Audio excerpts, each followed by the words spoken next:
지금부터는 조금 더 구체적으로 일상 속에서 창의성을 성장시키려면 어떻게 해야 할지 살펴보겠습니다. 첫째, 확산적 사고가 창의성의 중요한 인지적 측면이라고 했었는데요. 이를 연습할 때 창의성이 신장될 수 있습니다. 의도적으로 만일 뭐뭐라면 어떤 일이 일어날까라는 질문들을 만들고 대답해보고 어떤 물품의 개선책을 생각해보고 흔한 물건의 특이한 용도를 생각하는 것들이 포함됩니다. 둘째, 문제에 대한 민감성도 중요한 역량입니다. 이를 위해서는 문제를 발견하고 누락된 정보 등을 찾아내는 연습이 필요합니다. 자신이 처한 애매한 상황에 대해 질문을 만드는 것입니다. 또한 지난 강의들에서 문제 해결 과정의 중요한 부분은 문제를 잘 정의하고 표상하는 것이라고 했던 내용을 기억하십니까? 이를 위해서는 진짜 문제를 규명하기 위해서 누락된 정보를 찾고 관련된 하위 문제를 찾고 새로운 해결 가능성을 찾기 위해 한편으로는 문제를 더 포괄적으로 정의하는 등의 연습이 중요합니다. 셋째, 시각화와 상상하기인데 이는 창의성의 핵심입니다. 우리는 요즘 스마트폰의 발전으로 글로 된 정보보다 시각화된 동영상 정보를 선호합니다. 마찬가지로 고전과 소설을 읽기보다는 영화로 만들어지는 것을 선호합니다. 이미 누군가에 의해 심상화되고 상상된 것을 수동적으로 수용하는 것입니다. 이보다는 글로 읽는 정보를 바탕으로 스스로 적극적으로 이미지를 만들고 상상하는 것이 창의성을 향상시킵니다. 마지막으로 조급한 판단의 유보입니다. 모든 사람은 처음의 아이디어를 고수하려는 경향을 가집니다. 그렇지만 다양한 많은 아이디어를 고려하여 어떤 것이 가장 최선책인지를 확신하기 전까지는 판단을 유보하는 것이 창의적 문제 해결의 가장 기초적인 원리입니다. 따라서 혼자만의 독립 작업이든 다수와의 협동 작업이든 상관없이 자유롭게 아이디어를 산출하고 산출된 아이디어를 즉각적으로 판단하기보다는 판단을 보류하고 다양한 관점에서 숙고하는 것이 필요합니다. 이번에는 학교에서의 창의성 성장을 위한 교육에 대해 이야기해 보겠습니다. 우리는 학교에서 학생들의 창의성을 잘 알아볼 수 있을까요? 역사 속의 위인들도 상당수 학교에서 어려움을 겪었습니다. 아인슈타인은 4살이 되어서 말을 했고 에디슨은 공부하기에 너무 멍청한 학생이라는 교사의 평을 받았습니다. 처칠은 성적이 거의 하위권에 속했고 대학 입학 시험에 실패했습니다. 피카소는 10살이 되어서야 겨우 1기와 쓰기를 했다 하고 다윈은 성적이 무척 나빴고 의과대학에서도 낙제를 했습니다. 그래서 역사적으로도 현대에서도 창의적인 잠재력을 선별하고 적합한 창의성 교육을 하는 것에 많은 관심들이 있어 왔습니다.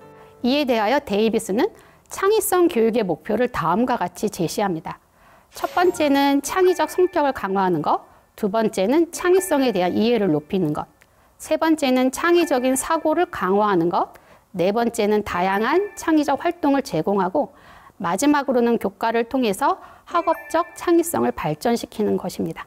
학생들의 창의적 성격 강화를 위한 제언은 다음과 같습니다.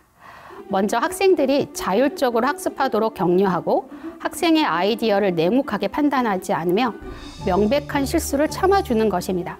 실수를 통해 성장하는 것이니만큼 스스로 교정해 나가도록 도와줍니다. 또한 다양한 관점에서 사건과 사물을 보는 기회를 제공하고 타인이 아니라 스스로 자신을 평가해 보도록 합니다.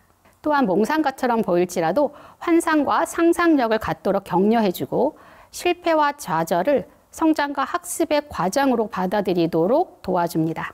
한편 학생들의 각 개성들을 있는 그대로 받아들여주고 창의적인 사람들이 가지는 부정적 측면을 이해해주는 것이 필요합니다.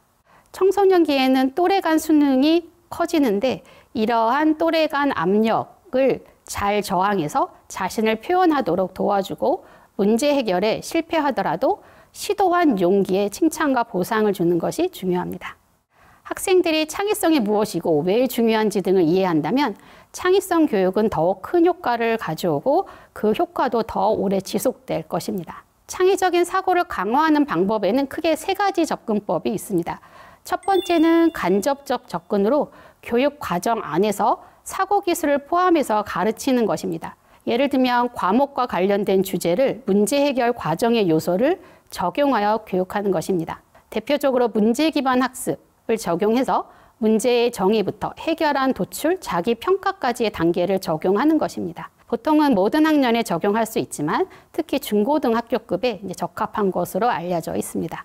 두 번째는 직접적인 접근으로 창의적 사고에 필요한 추론, 문제 해결, 비판적 사고들을 교과의 내용과는 독립적으로 가르치는 것입니다. 일반적으로 이를 위해서는 표준화된 전략들이 있는데요. 그 예로 창의적 문제 해결, 브레인스토밍, 속성 열거법, 시네틱스 등이 있습니다. 마지막은 초인지를 개발하도록 돕는 접근입니다. 이는 자기 자신이나 타인의 사고에 대한 이해를 높이는 것입니다. 초인지는 사고에 대한 사고로 자기 점검과 자기 성찰이 핵심이 됩니다. 예를 들어 계획하기, 목표 설정하기, 질문하기, 평가하기, 연습하기, 행동과 전략을 선정하기 등을 훈련하고 그 과정을 점검하고 성찰하는 것입니다. 이와 같은 창의성 개발 훈련은 확산적 사고, 문제 해결 능력, 창의적 성격 특성 등을 향상시키는 데 있어서 긍정적인 효과가 있다고 다수 연구들에서 보고되었습니다. 창의적인 태도, 능력, 기술은 이와 같은 창의적 활동에 참여할 때 가장 확실하게 신장이 될 수 있습니다. 즉, 창의적 사고가 필요한 현실 문제를 해결하는 프로젝트와 개인 연구들을 수행하는 것입니다. 또한 예술적 활동에 참여하는 것도 창의성을 개발하는 좋은 방법이 됩니다. 마지막으로 학생들의 창의성을 교과 안에서 발전시키도록 돕는 것입니다. 즉, 자신의 학문적 영역인 수학, 과학, 역사, 영어 등에서 창의성을 발휘하도록 가르치는 것이 매우 중요합니다. 예를 들면 기존 방법과는 다르게 수학 문제를 푸는 것, 창의적인 과학 실험을 수행하는 것, 역사적 사건을 새로운 관점에서 해석해보는 것, 영어로 시를 창작하기 등이 될 수 있습니다.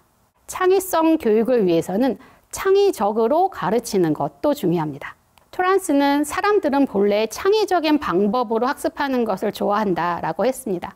마찬가지로 학생들은 교사들이 창의적인 방법으로 가르칠 때 학습하는 것을 더욱 좋아할 수 있을 것입니다. 창의적으로 가르치는 것 중 대표적인 것들을 소개하면 다음과 같습니다.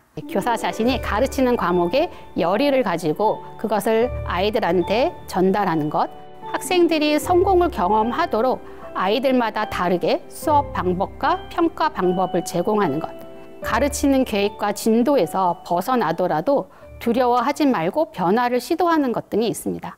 이 외에도 정답이 있는 질문 외에 확산적 사고를 요구하는 질문들을 하는 것, 아이디어를 체계적으로 발전시켜 완성시키도록 격려하는 것 등이 있습니다. 지금까지 학교 안에서의 창의성 교육에 대해서 이야기를 했는데요. 시청자분들 중에서 또 중고등학교 선생님들이 계시다면 아마 이런 생각을 하셨을지도 모릅니다. 저 양반 중고등학교 사정도 모르고 정말 한가한 소리를 하고 있구나 라고요.